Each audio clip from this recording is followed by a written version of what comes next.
Alors, nous allons voir le cours IED numéro 1, les basiques, les IED basiques. Alors, les informations générales. Alors, le sigle IED, c'est en anglais, ça veut dire Improvised Explosive Device. Et nous, on dit en français EEI, engin explosif improvisé. Mais en général, on dira toujours le terme anglo-saxon, parce que du coup, tout le monde le comprend, et dans le cadre de l'airsoft, c'est ce qu'on va utiliser. IED. Alors, c'est quoi qui est considéré comme un IED? C'est les engins explosifs de fortune, les pièges explosifs, les mines et les bombes artisanales. Alors, qui les utilise? Ils sont principalement employés dans les conflits asymétriques par les combattants irréguliers comme les terroristes, les guerrilleros et par les commandos. Alors l'utilité, il est conçu pour détruire, handicaper, ralentir ou faire diversion. Alors parfois on va vouloir faire une embuscade et ça va se déclencher l'embuscade à partir du moment où le groupe ennemi va marcher sur l'IED. Et c'est à ce moment-là que ça donnera la consigne d'ouverture du feu. Les défauts mineurs. Alors il y a des défauts importants à prendre en compte lorsqu'on veut utiliser des IED. Surveiller la tension pile batterie. Alors moi, pour surveiller la tension pile batterie, j'utilise un voltmètre. Donc un voltmètre, c'est simple d'utilisation, je le mets sur 20 volts. Je vais venir prendre une pile et je vais venir mettre les cosses. Un autre risque que ça se déclenche sans faire exprès parce que du coup les cosses viennent en contact l'un avec l'autre. Alors le mieux, ça serait de mettre du Chatterton pour pouvoir bien étanchéifier. Alors les défauts majeurs, l'humidité, le pétard et sa mèche dû au stockage, à la météo, peut le rendre hors service. Alors la composition d'un IED, là vous avez un schéma sur la composition, comment moi en tout cas je fais les IED, je vais vous apprendre aujourd'hui. Il peut incorporer des éléments provenant d'arsenaux militaires, par exemple une grenade, une simple grenade à plâtre légèrement dégoupillée, vous mettez un fil piège, là c'est considéré comme un IED. Voilà, ça va dégoupiller la grenade à plâtre et ça va venir la faire exploser. Mais le plus souvent ils sont composés d'un assemblage de pièces non militaires, comme là ça va être le cas aujourd'hui. Un IED fabriqué de manière artisanale, une charge explosive, donc le pétard, un allumeur détonateur, forcément pour allumer la mèche, une source d'alimentation, la pile, un déclencheur, système mécanique ou électronique de mise à feu, fermeture de circuit électrique par exemple. Et des fois il y a un conteneur pour lequel c'est, par exemple là, mais là ce sera nous pas trop dans le cadre de l'airsoft, excepté pour quelques conteneurs qui servent vraiment pour dissimuler l'IED. Sinon un conteneur qui est hermétique, ça peut être par contre très dangereux, comme une cocotte minute qui est réellement utilisée pour des IED. Donc c'est pour ça qu'il vaut mieux trouer pour éviter la surpression d'air et que ça fasse un objet à fragmentation. Oh, mais oh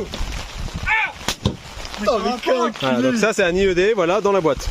Donc j'ai appuyé sur le bouton, c'est exactement ce qu'on va faire à l'instant. Il existe de nombreuses variétés d'IED, souvent montées à partir d'éléments hétéroclites, c'est-à-dire des éléments différents. Voilà, donc on a des fils un petit peu partout, là regardez, et on a des plaques, des vulgaires plaques pour pouvoir faire la pression, pour que ça fasse pression si on marche dessus. Donc c'est souvent un petit peu à l'imagination, le degré de sophistication dépend de l'ingéniosité de l'artificier et des matériaux disponibles.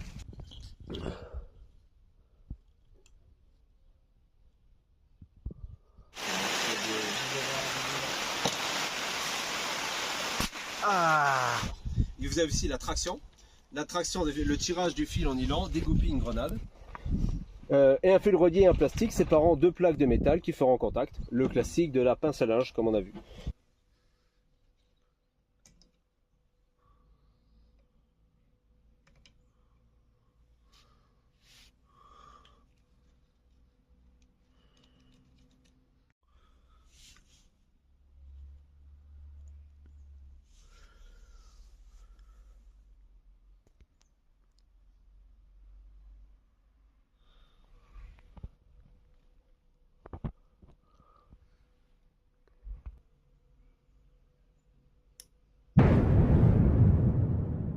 Donc les deux autres technologies qui sont plus poussées, on a le radio télécommandé et le téléphone portable où on raccorde ça sur le vibreur ou sur d'autres possibilités.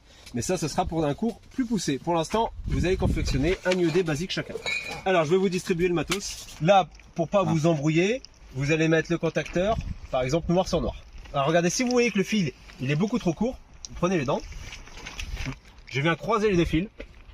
Et là, une fois que c'est croisé, je fais des tortillons. Tout simplement. Alors des fois c'est mieux de sécuriser après en mettant du Chatterton. Vous avez le fil rouge de la pile. Le fil rouge de la pile, il va venir directement se mettre au niveau de l'allume-feu. Alors l'allume-feu, on va le préparer. Regardez comment on prépare l'allume-feu. D'abord, j'enlève les deux petits bouts en caoutchouc qui servent de sécurité. Très bien, c'est enlevé. Alors le problème de l'allume-feu de base, regardez, c'est qu'ils sont relativement très proches les fils. Alors moi ce que j'aime bien, c'est utiliser une petite lame, un petit couteau, oh putain l'orage. Un petit couteau par exemple, et venir séparer au niveau de la gaine. Une fois que vous avez fait ça, vous tirez, et là vous avez mieux séparé, ça évite d'avoir un faux circuit. n'importe lequel des bouts, il n'y a pas de sens. Je viens le brancher du coup au niveau du fil rouge. Donc là je vais mettre la mèche en contact, d'accord, il n'y a pas de façon de technique incroyable. Et ensuite du coup je viens mettre ma pile.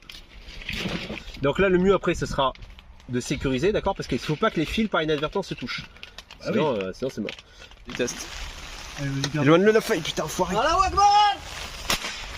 la Voilà, vache. gueule de la feuille, ta race. Putain il a tout niqué, tout le cours.